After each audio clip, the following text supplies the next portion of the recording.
এই পিঠে একবার বানালে ঘরে কাড়াকাড়ি লেগে যাবে, তাই একটু বেশি করেই বানাবেন। আমি তো অল্প বানিয়ে মহাবিপদে পড়ে গেছি। আসসালামু আলাইকুম বন্ধুরা, সবাই কেমন আছেন? আশা করি ভালো আছেন।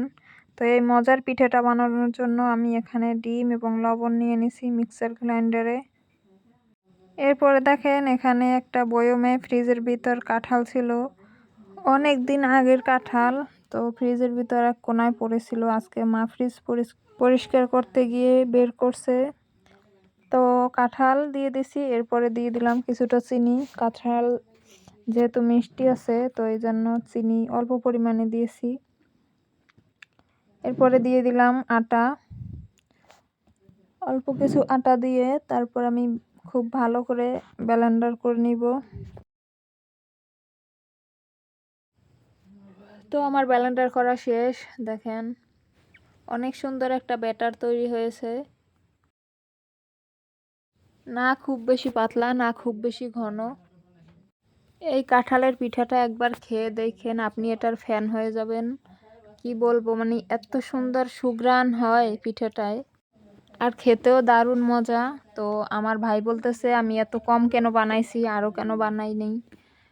তো এরপরে ফ্রাই প্যানে অল্প একটু তেল দিয়ে আমি ভেজে নিব খুব সুন্দর করে পিঠাগুলো। আমার মা ব্যাটার দিয়ে দিচ্ছে অল্প অল্প করে।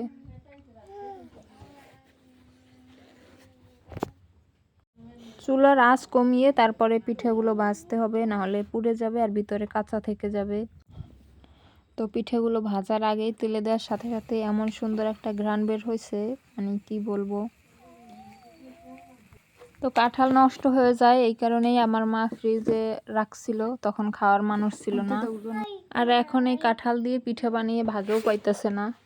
তো দেখেন আমার পিঠেগুলো ভাজা শেষ, একদম অনেক সুন্দর ঘ্রাণ বের হয়েছে। আপনারা একবার খাইয়ে দেখেন, এরকমের একবার খেলে বারবার খেতে ইচ্ছা করবে, এতটা টেস্ট খেতে পিঠাটা। কাঁঠালের ঘ্রাণ কিন্তু একদমই যায় নাই, পিঠের গায়ে এখনও কাঁঠালের ঘ্রাণ লেগে আছে। তো বন্ধুরা, আমার ভিডিওটি কেমন লাগলো অবশ্যই কমেন্ট করে জানাবেন। ভিডিওটি ভালো লাগলে আমার চ্যানেলটি সাবস্ক্রাইব করে আমার চ্যানেলের পাশেই থাকবেন। এদিকে দেখেন আমার মেয়ের অবস্থা, পিঠা খেতে খেতে একদম শুইয়া পড়ছে। আম্মু পিঠা মজা? এই যে তানহা বাবু কই, দেখেন লাল দেখে ও এইটা নিচে পিঠা খাইতে। সামনের দাঁত দিয়ে চাবাইতেছে, দেখেন। আয় রে, শুয়ে পড়ছে খাইতে খাইতে। একটা পিঠা খাইছে মাত্র, খাইতেছে আর কি। টোটাল মনে হয় দুইটাও খাবে না। তো বন্ধুরা, আজকের মতো বিদায় নিচ্ছি। ভালো থাকবেন সবাই, দেখা হবে নতুন কোনো ভিডিওতে।